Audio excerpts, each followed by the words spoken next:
told you it would be centered. I don't know. Okay.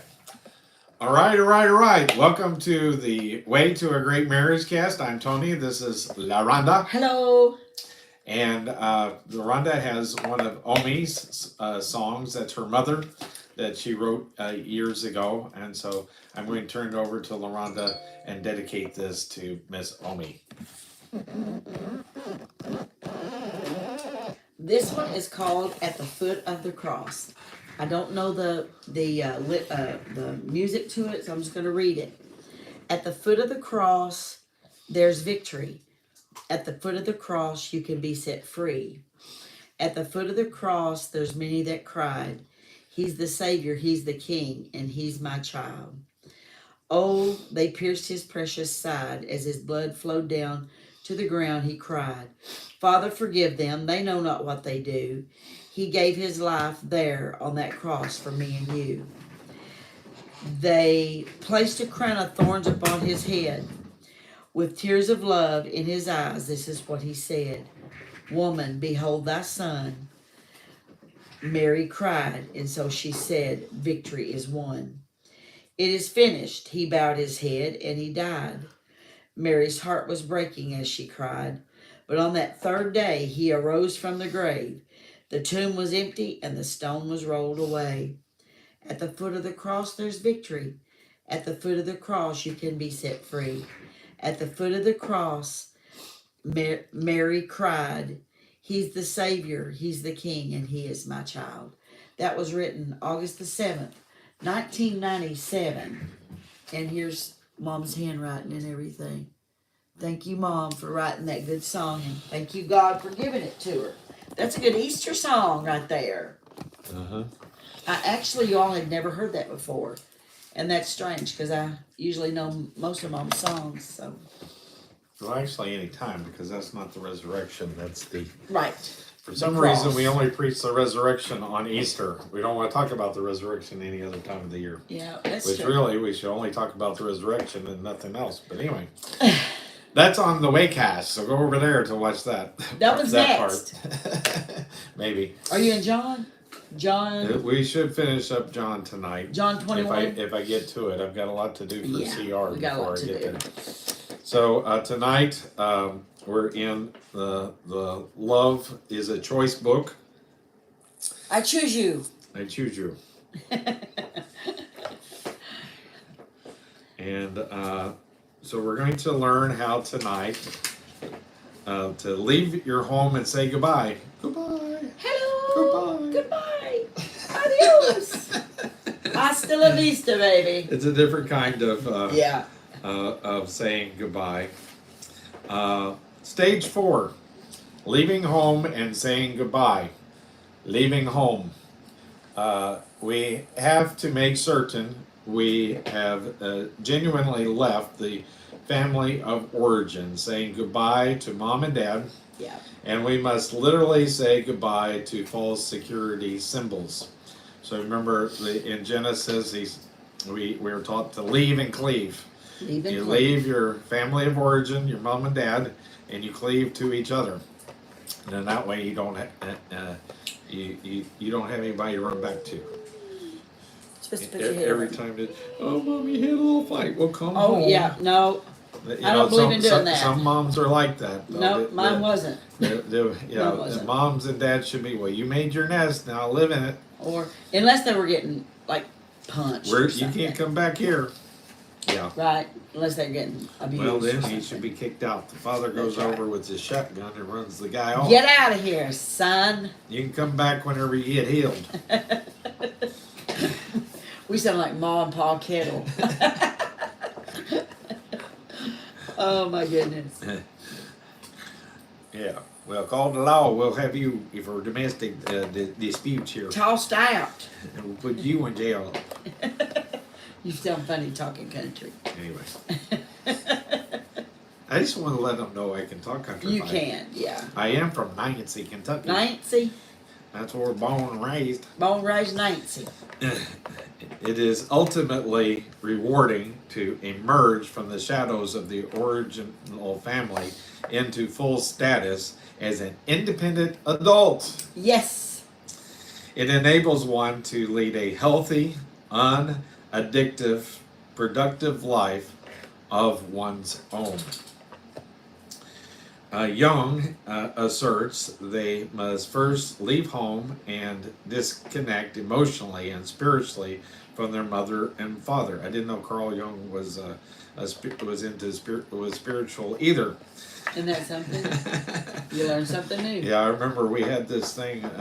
Young, we had this saying something about because you got Adler, a deer, and Young, and so this. Deer lost its this young deer lost its adlers, to remember all these in psychology, to remember all these psychologists. Then they are free to move into a much deeper, richer spiritual walk with God. Wow, I didn't know. Like I said, I did not know Young was into God. I'm glad he is. I thought he was probably like. Who's the German? But anyway, gave us the psychosexual development. Anyway, so healthy versus codependent. So what's the difference between healthy and codependent? And I don't have anything underlined, so maybe I should read some. Yeah. So you guys like when I read you a bedtime story, right? We are. After all, born into the family so that we might eventually leave them. In a sense, a baby begins leaving home at birth. Independent grows daily. Learning to walk unaided, exploring, embarking upon the terrible twos, entering first grade, getting that driver's license, leaving home physically, and on leads eventually to graduation into a healthy family. And so, that's the nightmare is some people want to keep their babies home with them for forever, and you got to let them grow up, and you got to encourage them to fly out of the nest at an early age. And so the criteria for being home, the dependent behaviors usually stop when the emotional goodbye is made. The very reason the act of leaving home must be completed. So the codependent or the dependent person in the relationship is like we said, they're depending upon this trying to recreate the relationship that they had at a very in their home of origin. But once they say goodbye to that and can forget about it, then they can finally grow up and have a healthy relationship with the person that they're in. So they're missing their mom and dad, I guess you could say. I can't make it through a day without reporting to mom and dad how I'm doing. I have to get my fix from them. And so I remember Dad used to stop by after work and see his mom and dad every day. His mom, I used to say that, they were. Don't get me wrong. They were. I had a great family growing up, and the best of families and that sort of thing. But I always said that my grandmother, my Aunt Hazel, and my dad. If you looked up dependency in the dictionary, their picture would be there. There they are. There's my fan. And so it was with his mother, Dad with his mother. I was thinking how that Uncle Cecil tonight was reminding me of my grandfather. He was a shorter guy. Well, you've seen pictures of him. My grandmother was was taller than him probably, and he liked to fight. He was a wrestler. he nobody could throw him or hold him down. And so he was like, he was a feisty little guy. He was reminding me of Cecil. Uncle Cecil, same way. The goal of health is always, and then he became a deacon. The goal of health is always balanced in relationships, avoiding estrangement as much as enmeshment. So the goal of health is always balanced in relationships, avoiding estrangement as much as enmeshment. So you try to make the balance there. Keep it. They make it like a upside down U. Oh yeah. You're estranged when you're far apart, or you're enmeshed when you're close together in this picture. So you want somewhere in the middle. Right. You want it to be balanced. That's one of the things I learned about. Jesus was very balanced. He was, he got angry, and he Didn't got, sin. and didn't sin. And he had basically every personality type, and he, and these things, and we should be well balanced too. Yeah. And so, anytime you go to an extreme, that's the reason I avoid those people who are dogmatic about anything when you're an extremist. Right. Not the kind of extremist that will bomb the White House, but the kind of extremists that want to fight about something. So I learned that what you want to do is just be kind of well balanced. You want to be centered. If I'm still having trouble being a cleric, but if you could kind of center your personalities so that you're all the personalities, That'd be nice. then you are, me and LaRonda probably are three of them. Yeah. Cece always says we are. The non-cleric? The non-dominant personalities. Oh, yeah. We're passive. We take on three of them as passive. We just haven't learned to be a little dominant here and there. It wears us out, I'm sure. But yeah. The act of goodbye. So how do you say goodbye? Do I have anything underlined here? Okay. The greatest honor you can give your parents is to become all the person God intended you to be. Yes. If you stay home the rest of your life, you can't do that. Oh, there's they quote Genesis 2:24. Leave your parents and cleave to your wife. And so that's where that verse is. And so they actually quote that here in this book. So there's all kinds of Christians out there that you would think that wouldn't be. I would never think a psychiatrist would be a Christian. I know. It's awesome. Christian psychiatrist. But saying goodbye to false security symbols, false idols, you need to say goodbye to them. So in a way, we are making our family of origin a idol. They are our security. We need to say goodbye to them and move on with our lives. Jesus called, let's see, another quote here is in Matthew, well, he refers to it, Matthew 19:16 through 22. The notion is at least 2 millennia old. Jesus called upon the young man in Matthew 19:16 to 22 to make money secondary in his life, and the lad couldn't do it. You remember he said, "Go and sell all that hast and give thy money to the poor, and right. Thou shalt have thou shalt be perfect." That was the key there. He was doing everything right when it came to mankind, but he wasn't making Jesus and God right number one in his life. He hadn't surrendered all, because he said, Jesus asked him about the theistic commandments. The first two are theistic, the rest are a relationship with men, and he said he had kept all of them from his youth up. But so he was needing to surrender his life and will to the care of Christ's control, step 3, in order to be perfect. Well, to be able to follow Jesus, and he couldn't do it because he didn't want to give up his money. Gotcha. And so we encourage discussion of two things: admission that these false idols have an unhealthy grip on them, and a commitment to do something about it. We may well find it productive to discuss the matter with yourself, either mentally or aloud.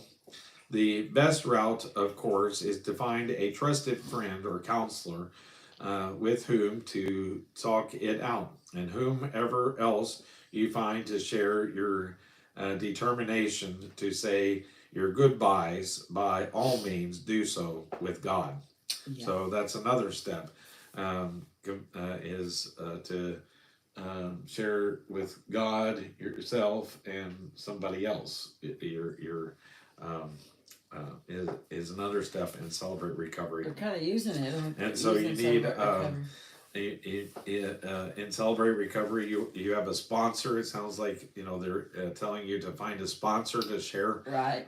this with, and then accountability partners, which is your small group that you would have in Celebrate Recovery. So this is a Celebrate Recovery book too. Of course, they're probably geared toward the 12 steps, but we are a Christ-centered 12-step program, so we encourage you to check out Celebrate Recovery if you're suffering from codependency. And it's for the codependents and the addicts. I invited, somebody said tonight that they would come. They want their son to start coming, and that's what I always tell people. You come, and maybe you can get your son to join you. The best thing is, at least it'll help you to overcome your codependency, so that you can stop enabling them. This person talked about how that they let them bring a girl home and stay that wasn't healthy. She was obviously using drugs and that sort of thing.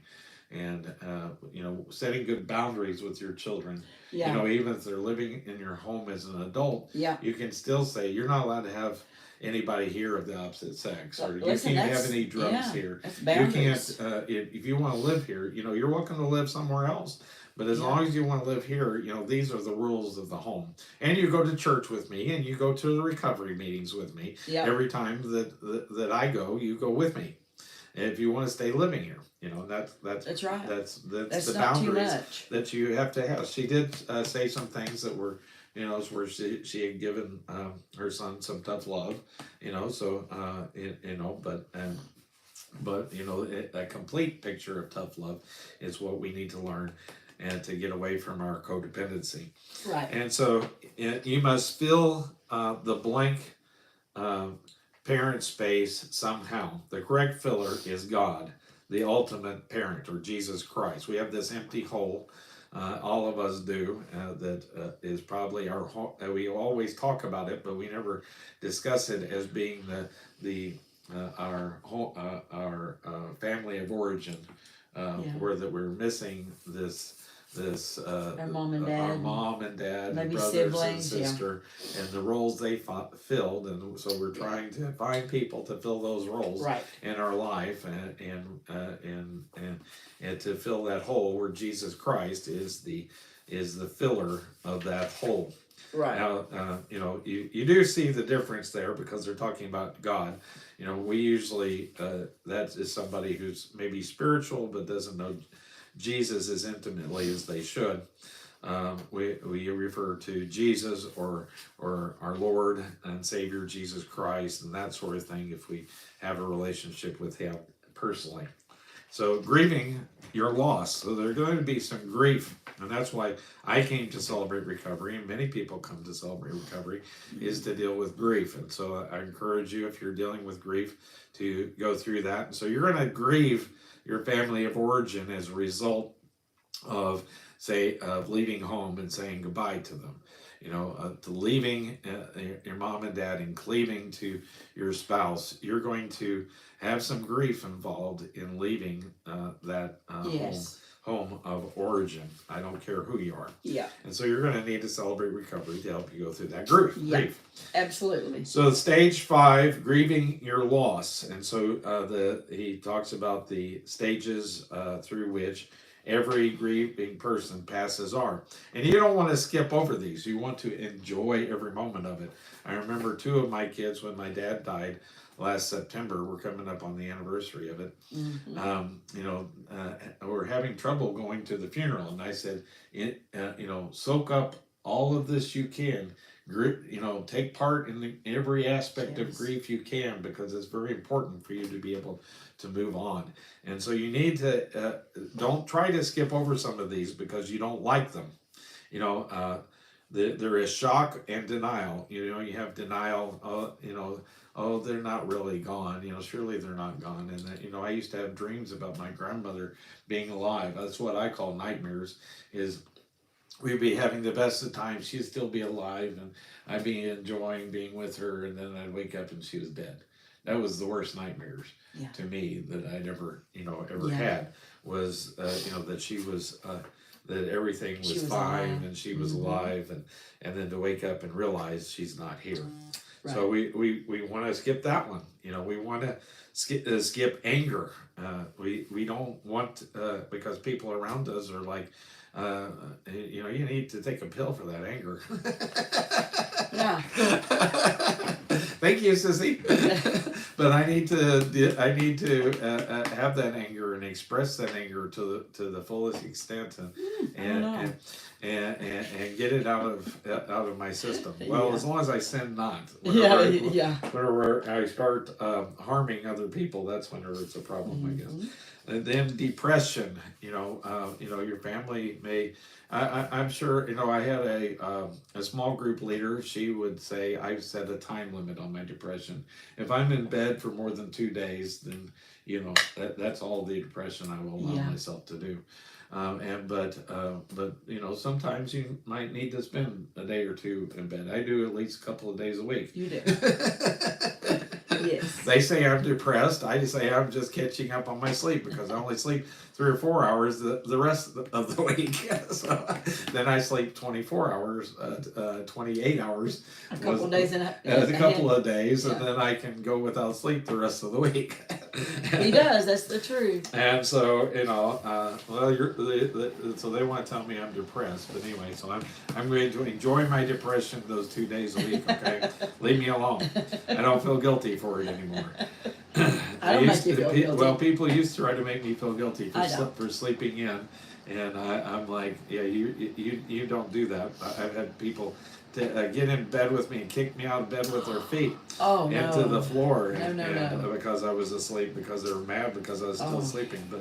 But if you need that time to express your depression, which was kind of funny because that person had dealt for 20 years with grief and had never worked through all the phases of grief. And so then they were mad. Then they were mad whenever I'm depressed. Obviously, they weren't allowing themselves to be depressed, but maybe I wasn't depressed. I was just sleeping. So bargaining and magic. We say, God, if you'll bring them back to life, or if you'll do this or that. So there's bargaining that we have to go through, and then there is resolution and acceptance, and that's where we want to get to. Is accepting the condition we're in. So sadness becomes number 5, moving resolution and acceptance to next number 6. So we want to add in there. There's a difference between being depressed and being sad, and and that's one of the things that there's some people who won't accept. They want you to be joyous all the time. They want you to be happy, and that's the codependent. I'm like, okay, cheer up. It's not that bad. They're happy in heaven. You can live without them.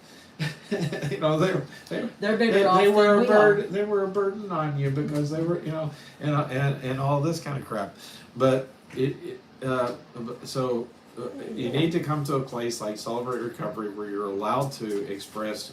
You don't have to be happy. You don't have to be joyous. You can be expressing sadness. You can be expressing depression. You're allowed to express whatever you want for 3 to 5 minutes in small group every week. Every week. And then if you need more time, there is accountability partners and there's sponsors that you can talk to for 2 hours without end. Yes. And then they'll probably cut you off. And then we say, how about next week? Let's go. Then we have cake or whatever at the end, and you can talk more then. Right. Well, that was Crosstalk Cafe. Crosstalk Cafe is what we call it. So, yeah. Anyway, we're not like the Emmaus community. We try to keep everything a secret. Yeah. So the goodness of grief. Did you know grief can be good? Yeah. We have to have it. And so we have to go through this grief process. Enjoy every minute of your grief. I know it's an oxymoron, but if you're going through grief, you need to enjoy every minute of it, or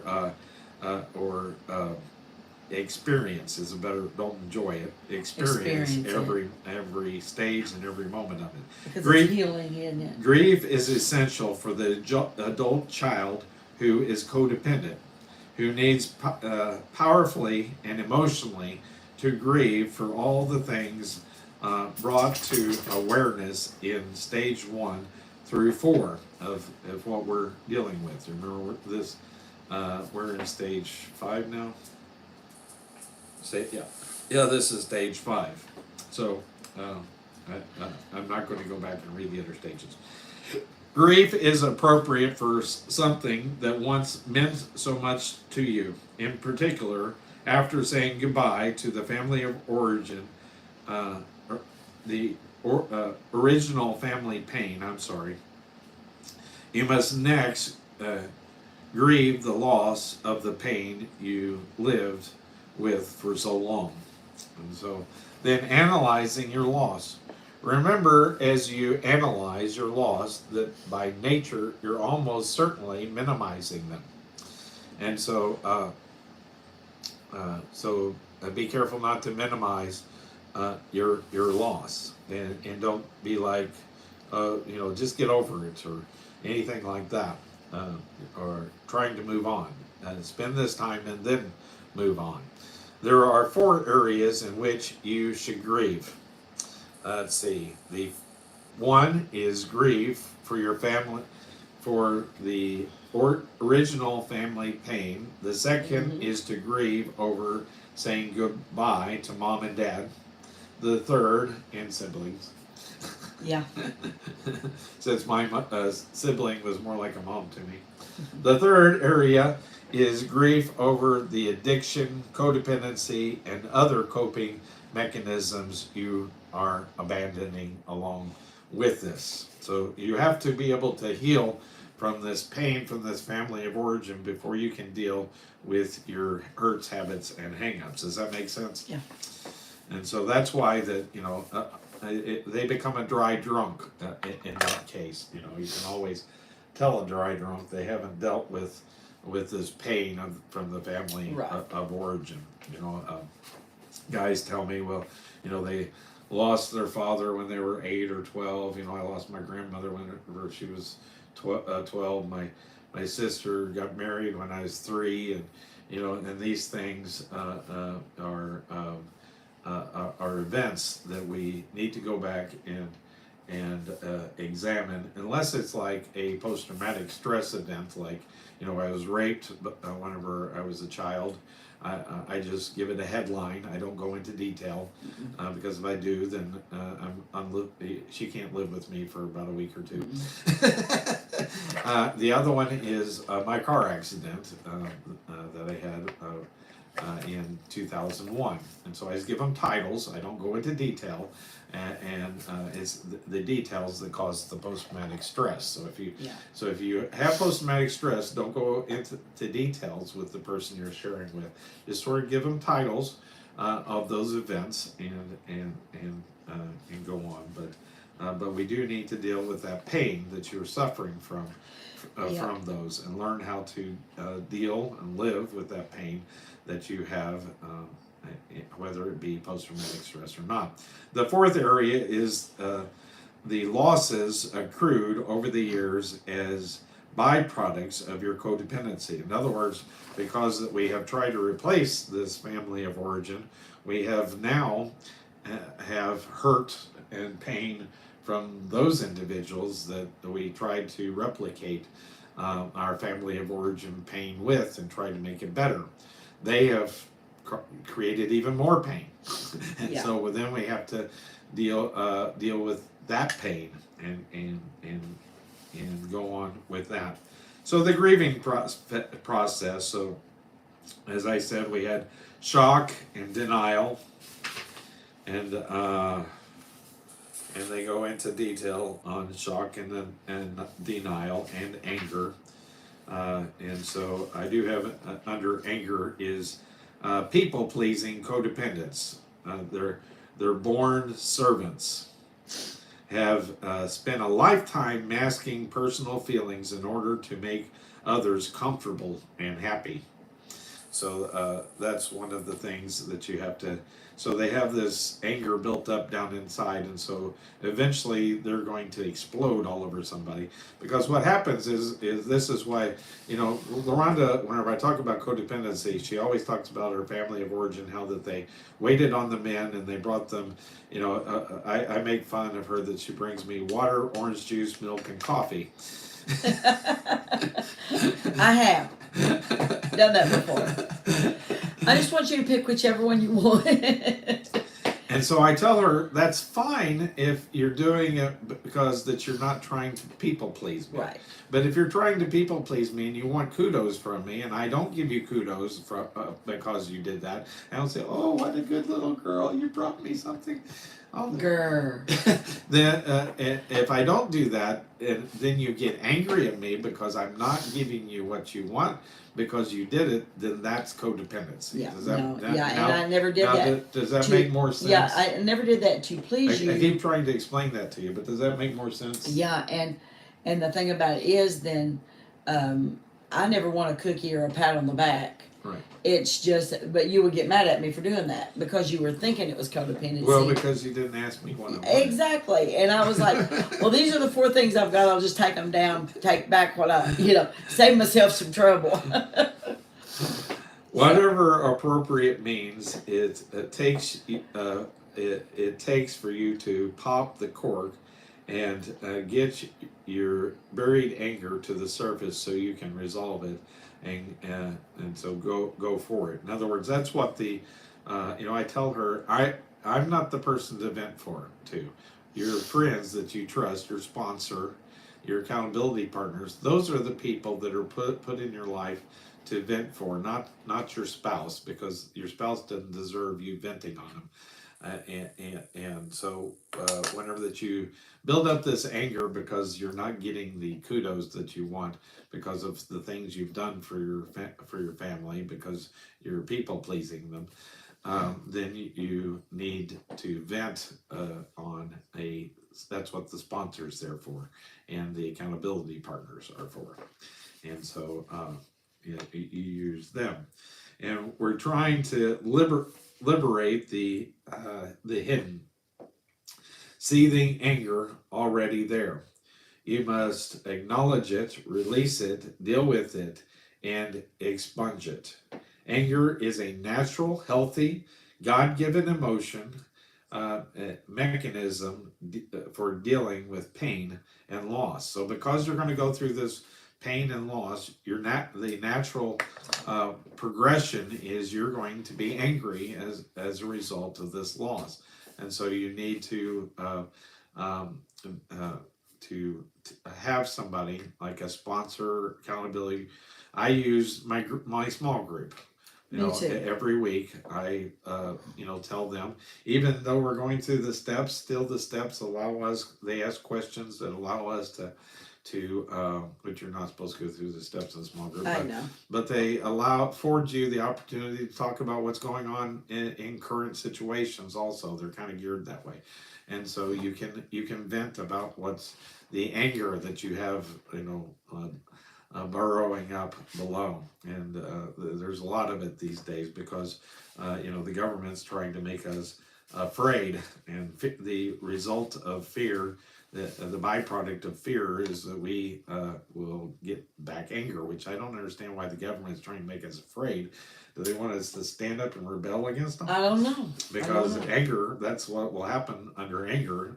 Depression is another, that's what they really want, is for you to be depressed. Yes. That's another byproduct of anger, is fear, is depression. So depression is number 3. It is anger turned inwardly. So remember Rick Warren, he said the first year of his ministry, he had a mental breakdown and was in the hospital. And one of the things was, most people don't know about Rick Warren. That's the reason I am such a defender of him and appreciate him so much, is that every time he speaks, he has pain shooting in his head, and most people don't know that about him. Yeah. And so he dealing with that pain, that constant pain whenever that he was talking. It brought about a mental breakdown plus two, and he was having to learn how to deal with things with his wife that first year. She's a perfectionist, and he's a sanguine. He, just happy-go-lucky. happy-go-lucky, life of the party performer, and so they clashed. They're opposites. That's what he makes. That's what he always talks about. The laughs at the opposites attract. But anyway, he went to the counselor, and the counselor pointed out he said, "What are you angry about?" So that depression is anger focused inward. So that's what happens. You have fear, then you have then you have anger, and then you have depression, because then you turn it inwardly. At least if you're an introvert. If you're an extrovert, then you just keep, I guess, extroverting it to everybody else. Yeah. You've heard the story that the boss yelled at the secretary went home and yelled at the son. The son went out back and kicked the dog. But, sorry, guys. Sorry, dog. But anyway, depression does not only result in anger turned inward. It also follows anger in the grief process. You'll also find false guilt to be prominent here. There is usually anger that has turned inward against the self. And what I think happens here is because of the guilt and shame of the anger, people, right, because I've expressed anger towards somebody, they make you feel guilty and and ashamed for being angry. And then you turn to depression, right, because of the guilt and shame from the anger that you have exhibited towards somebody that probably didn't deserve it, of course, but sure they did. But then it helps. Well, that was just an object, that car that was going down the road. Geez, can't I yell at it and call it every name in the world? It's just an object. It's not like it's a person. If I throw this pen across the room, it's just an object. This is true. Everything. Well, and then we. I thought we should be going to the next one. Oh yes, number 4, bargaining and magic. I knew by what it was saying that we were in the next one. This is the only ifs. We talk about we have a whole lesson on or a whole point in the acrostics, the only ifs. And so only if this had happened, then only if I'd have done this or that. If she hadn't left me, is usually what they say in my small groups, then I would have been okay. And that's not true. Or if this person hadn't died, then I'd been okay. Right. Only if I hadn't left my mom and dad, then everything would have been fine. I married this crazy loon. Yeah, exactly. Everything will be okay. Only if only, if I can only, this time it will work. And so that's what the idea is this time, if we replicate the situation, then this time it'll work. Let's try it again. It's almost like, I guess, the world trying communism over and over again. It didn't work the first time, it's never going to work. Okay? No. Give up on it. Give up. It is a powerful and important symbolic act. This leaving mom and dad behind, because you also leave behind childhood. Yeah. Wonderful memories. I guess most people are still children in adult bodies. Everybody's got a little girl and boy inside. And with it, the magic with which you endeavored to change the world. So you thought, we have to give up changing the world. We can't change people, places, and things. No. We can only change ourselves. And so number 5 is sadness. And so this is one they've added, which it is nice. And let's see, let me read this. Better still, sadness can be comfortably dealt with tears. Best of all, sadness is not endless. Unlike chronic depression or repetition compulsions, or oftentimes anger itself. Sadness comes, is recognized, and goes. Yes, that's me. That's I have. I mean, I've got angry over stuff before, but my anger's never turned inside and been depression. I get sad and I cry. I mean, I cry if I get sad over something and it goes away. God takes sadness away. It's different. Some people, need help with depression, but sadness goes, just like that book says. That's what I deal with. Like if I think of my dad passing away, he's been gone almost 3 years.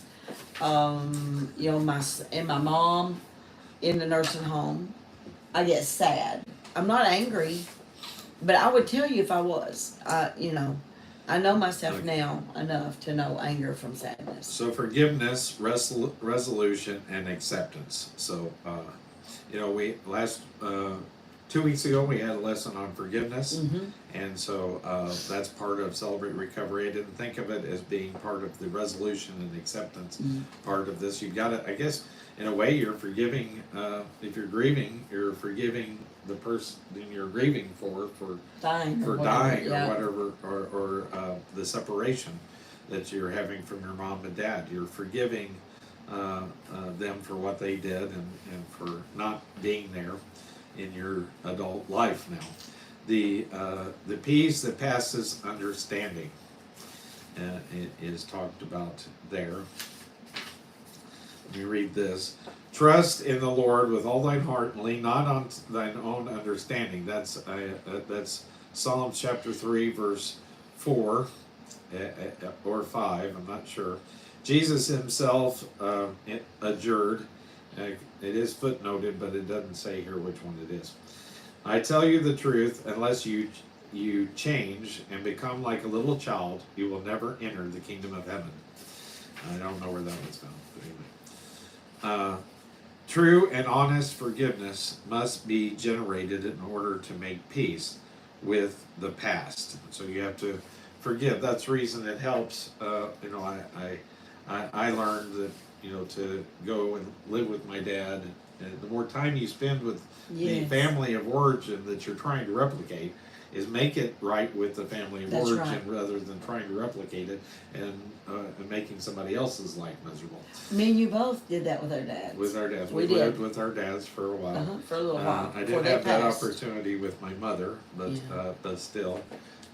True and honest forgiveness must be generated in order to make peace with the past. So true and honest forgiveness must be generated to make peace with the past.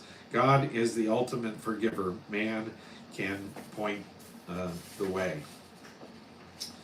Then we have here, it's a quotation, I don't know who we're quoting, but a barrier to forgiveness is the hope, however vague, of getting back to the people who wronged you and making them pay. So we have this revenge that we are trying to enact, and it's like drinking poison hoping the other person dies.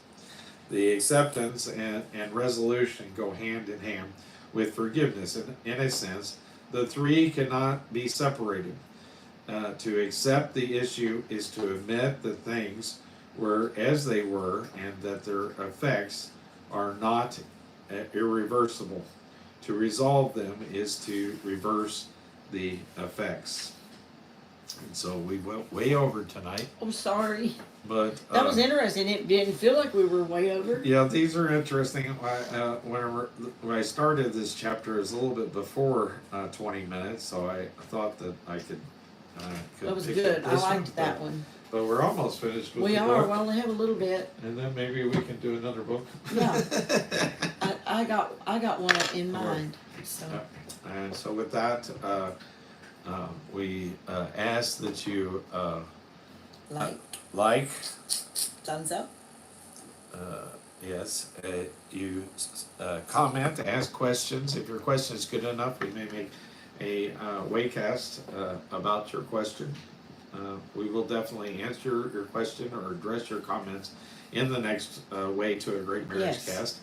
And then subscribe, because our content, some of the comments I make, especially about communism, YouTube loves communists, so they hide some of my comments. And so if you want to see all of our